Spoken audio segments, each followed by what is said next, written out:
produce compuestos para que ese insecto, de los cuales hay alrededor de 300.000 insectos que se comen a la planta, pues no la ataque en el futuro y produce esos compuestos para alejar el insecto.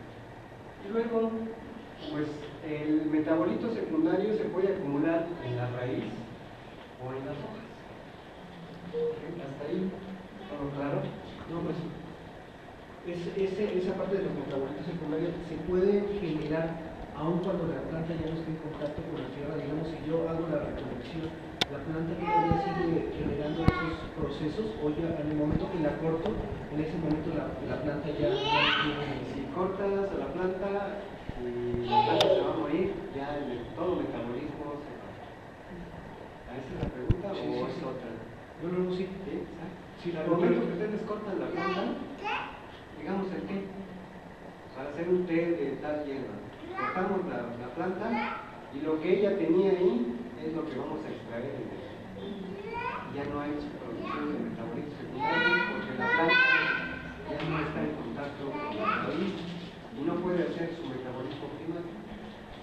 ¿Y qué pasa, por ejemplo, con plantas que las tenemos, digamos, en ambientes favorables, digamos, en invernadero, que no se generan ese ambiente de estrés, que las tenemos donde no hay insectos, donde tenemos suelos fértiles, y plantas, por ejemplo, que desarrollan esas sustancias, pues que son, digamos, curativas, y si las tenemos en ambientes favorables? Por ejemplo, el chile. Si yo estoy fertilizando la tierra donde está el chile, yo lo tengo en un invernadero, no dejo que haya insectos, entonces ¿cómo puedo generar un buen, o sea, que el chile genere esa... Entiendo, la pregunta muy interesante, la pregunta. Todo el metabolismo secundario es de estrés. Si la planta está bien, produce muy poca cantidad de metabolitos secundarios, porque no los necesita para sobrevivir.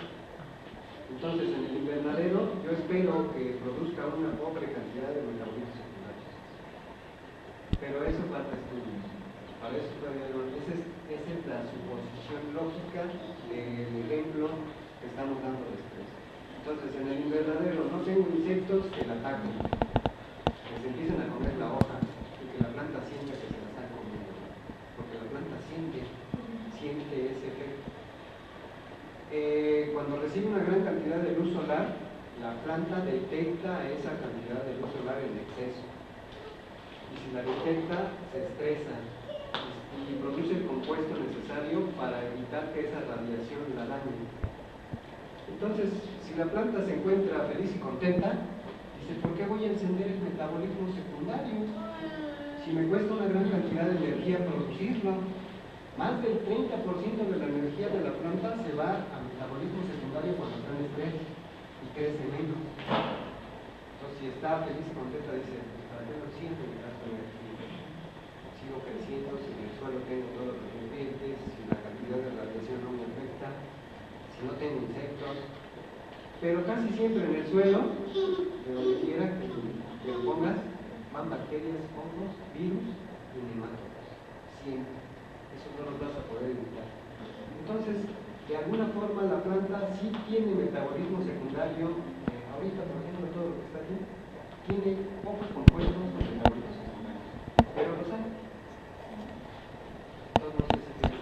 Nada más, digamos, entonces yo supongo que lo ideal para tener esos activos en una buena cantidad es que las plantas estén en su hábitat natural, no tenerlas en cautiverio.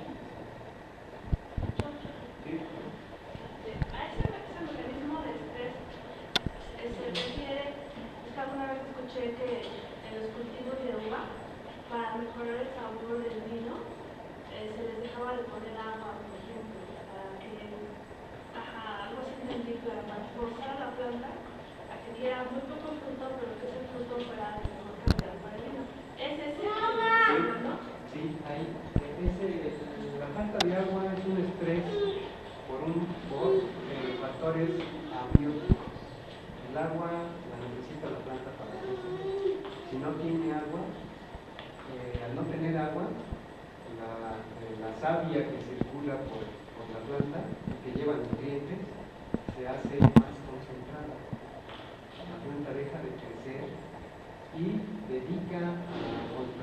evitar ese efecto del agua. Y sí, ese es un estrés hídrico y tiene su lógica, porque la uva puede producir menos cantidad de uvas, pero más concentrado en metabolitos secundarios. ¿Qué metabolitos secundarios en el caso de la uva? Una gran cantidad de compuestos fenólicos. Los fenólicos tienen una gran utilidad en medicina. Voy a hablar de ellos ahora. Entonces sí, tiene relación. Una forma también de que se estrese una planta es cuando la podan. Interesante la pregunta. No podría contestarla, ya que la poda induce un reajuste en el metabolismo de la planta para obtener la misma cantidad de energía que tenía cuando tenía todo su tejido completo. Entonces, cuando usted la poda, no sé si modifica el metabolismo celular. Buenas tardes. Gracias por la conferencia, es un honor conocerle. Quisiera preguntarle a la mayor parte de las personas que tenemos un pequeño jardín que no tenemos como que una idea muy clara. A veces se nos dice que la condición adecuada es exactamente evitarle cualquier tipo de contacto con animales que son muy típicos de las plantas, como las lombrices, cochinillas. ¿Es adecuado realmente estar respetando a los animales? ¿O es adecuado que vivan con ellas? Porque cuando uno tiene un jardincito, crea todo un campo de vida alrededor, llámese moscos, llámese todo, arañitas. Entonces, mi pregunta así como desde el plan no metido con las plantas en un contexto profesional. Si es adecuado evitar estas condiciones animales, que de ahí salen que de repente surgen, o está bien que vivan con ellas. ¿No? Está bien que tengan interacción con ellas, aunque aquí surge un choque entre dos cosas. El campesino lo que quiere es que crezca y produzca algo. Y esos insectos disminuyen la producción. Los insectos que se comen en las hojas, como los chapulines, las larvas de las mariposas, cuando salen, se comen toda la hoja. Entonces, eso disminuye la producción de la cosecha. Entonces, lo que hacen es utilizar pesticidas para eliminar a esos insectos. Pero fíjese bien en esto. El objetivo de la cosecha no es producir metabolitos secundarios, sino el objetivo es producir cierto tipo de alimentos. Entonces ellos utilizan pesticidas. Pero si mi objetivo en el caso de la uva es, bueno, quiero más uvas, también uso pesticidas, pero dejo que le doy un estrés diferente y dejo que todos esos animales que están ahí vivan en su suelo. Entonces, hay una gran cantidad de interconexiones ahí que tenemos que analizar.